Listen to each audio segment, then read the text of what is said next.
দেখো, অনেকেই জিজ্ঞাসা করছো যে আমি কম্পিটিটিভ পরীক্ষা আর ভূগোল অনার্স এই দুটো জিনিস একসঙ্গে করতে চাই, কিভাবে করব। আজকের ভিডিওতে ডিটেলসে আলোচনা হবে।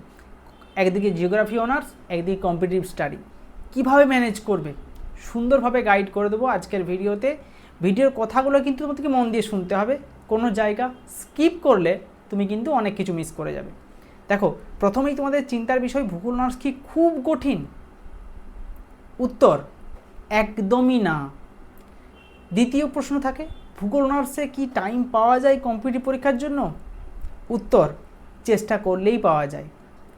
তাহলে তৃতীয় যে প্রশ্নটা থাকবে, তাহলে কিভাবে করব, সেটাই হবে ভিডিওর মূল টপিক। শুরু করি।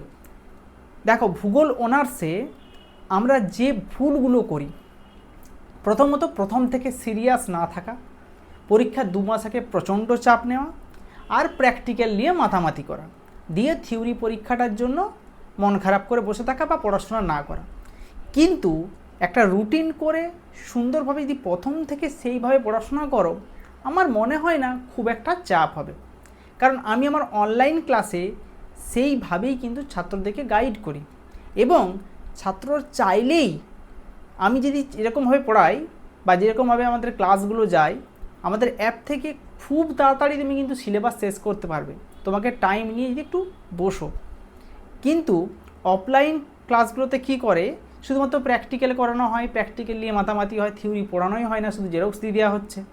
যার ফলে কি হচ্ছে, স্টুডেন্টরা থিওরিটা কম পড়ছে, প্র্যাকটিক্যাল তো ভালো করছে, কিন্তু থিওরি এত কমই পড়ছে, পরীক্ষার সময় তারা প্রবলেমে পড়ছে থিওরি পেপারটা নিয়ে। তার জন্য সারা বছরটা তারা নষ্ট করে ফেলছে। কিন্তু তুমি যদি প্র্যাকটিক্যাল আর থিওরি একসঙ্গে পড়তে পারো রুটিন করে, একদম প্রথম থেকে, যখন থেকে তুমি কোর্সটা শুরু করছো, ফার্স্ট সেমিস্টার হোক, সেকেন্ড সেমিস্টার হোক, যে কোনো, তখন থেকে যদি পড়াশোনা শুরু করতে চাও, ভালো করে করে নাও রুটিন ভিত্তিক, তাহলে তোমার কোনো প্রবলেম হবে না, কোনো প্রবলেম হবে না, একদম নিখুঁতভাবে পড়াশোনা করতে পারবে। আমি ক্লাসে মক টেস্ট দিই, মানে সমস্ত ক্লাস শেষ করার পরও মক টেস্ট হয় থিওরির, তারপরে সাজেশন দিই। অর্থাৎ এতটা সময় কিন্তু আমি পাই, কারণ আমার ক্লাসটা যেহেতু অনলাইন ভিত্তিক, রেকর্ডিং ক্লাসের সুবিধা রয়েছে, এই সুবিধাটা কিন্তু অফলাইনে সম্ভব হয় না। কাজেই এই সুবিধাকে কাজে লাগিয়ে আমি কিন্তু স্টুডেন্টদেরকে অনেক আগে সিলেবাস শেষ করে ওদেরকে মক টেস্ট দিয়ে একদম সাজেশন ভিত্তিকভাবে তৈরি করে দিতে পারি, আর অনেকটা সময় বেঁচে যায়। তাহলে সময় বেঁচে গেলে সেই সময়টা তুমি কি করবে? কম্পিটিটিভ স্টাডির জন্য তুমি অবশ্যই পড়তে পারো। তাহলে তোমাকে মেনটেন করতে হবে যে এরকমটা নয় যে প্রথম থেকেই কম্পিউটার প্রচুর পড়বো, তা নয়। তোমাকে অ্যাপ্রক্স 70 আর 30, 70 এবং 30 তোমাকে কম্বিনেশন রাখতে হবে। 70% তুমি পড়বে, মানে একটা দিনের কথা বলছি, একটা দিনের মধ্যে যতক্ষণ টাইম আছে 70% টাইমটা তোমাকে পড়তে হবে জিওগ্রাফি অনার্স, আর 30%টা তোমাকে পড়তে হবে কিন্তু কম্পিটিটিভের জন্য।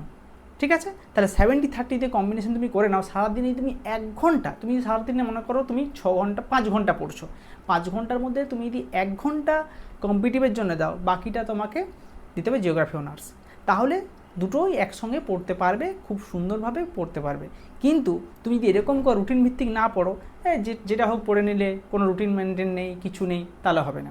আর বা কম্পিউটার বেশি পড়তে শুরু করলে, ভূগোল অনার্সটা কমিয়ে দিলে হবে না। তাহলে তোমাকে একটা কম্বিনেশন রাখতে হবে। কম্পিটিটিভ মানে তো হঠাৎ করে আজকেই ধরলে আজকেই সিলেবাস শেষ হবে না, বা 6 মাসেও সিলেবাস শেষ হবে না, তোমাকে অল্প অল্প করে শুরু করতে হবে, একদম শুরুটা হবে। কাজেই তুমি কম্পিটিটিভের সঙ্গে সঙ্গে ভূগোল অনার্স করতে পারো, সেটার জন্য একদম সুন্দরভাবে রুটিন ভিত্তিক পড়াশোনা, তার সঙ্গে সঙ্গে কিন্তু একদম কী বলবো, রুটিন ভিত্তিক গঠনমূলক স্টাডি যেটাকে বলা হয়, সেইভাবে শুরু করতে হবে। তাহলে আমার মনে হয় তুমি সারা দিনে, আর বর্তমানে কলেজে অনেক ছুটি থাকে, সেগুলো তুমি কাজে লাগাতে পারো, আমার মনে হয় না কোনো সমস্যা হবে। ঠিক আছে?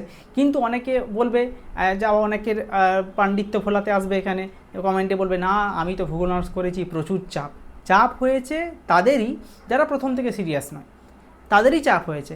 আমার অনেক স্টুডেন্ট ফার্স্ট সেমিস্টারে পরীক্ষা দিয়েছে, রিল্যাক্সে বলতে পারছে যে দাদা তোমার যা পড়ানো হয়েছিল সম্পূর্ণ কমন পেয়েছি, সাজেশন থেকে কমন পেয়েছি, কোনো চিন্তা নেই। আর এইটুকুই তোমাদের মুখ থেকে আমি শুনতে চাই, আর সেই জন্যই আমাদের এই অনলাইন ক্লাসের ব্যবস্থাই করেছি আমি, যাতে তোমরা পড়াশোনার সঙ্গে সঙ্গে কম্পিটিটিভ স্টাডি করেও জায়গায় পৌঁছে যেতে পারো। বিভিন্ন জায়গায় WBCS পরীক্ষা এখন বর্তমানে হবে, সেগুলোর জন্য তৈরি হতে পারো, তার জন্য ভূগোলটা অবশ্যই কাজে লাগবে। ভূগোল অনার্সের সঙ্গে তোমরা অবশ্যই কম্পিটিটিভ স্টাডিটা ভালো করে পড়তে পারো, কোনো সমস্যা হবে না। আশা করছি আমার ভিডিওর মারফত তোমাদের কাছে সম্পূর্ণ ইনফরমেশনটা দিতে পারলাম। যদি ভালো লেগে থাকে চ্যানেলটাকে সাবস্ক্রাইব করছো না কিন্তু অনেকেই, প্লিজ সাবস্ক্রাইব করে আমাদের পরিবারের সদস্য হয়ে যাও। ভূগোল অনার্স সংক্রান্ত বিভিন্ন ধরনের কাজে কিন্তু তোমাদের এই চ্যানেলটা লাগবে। ধন্যবাদ।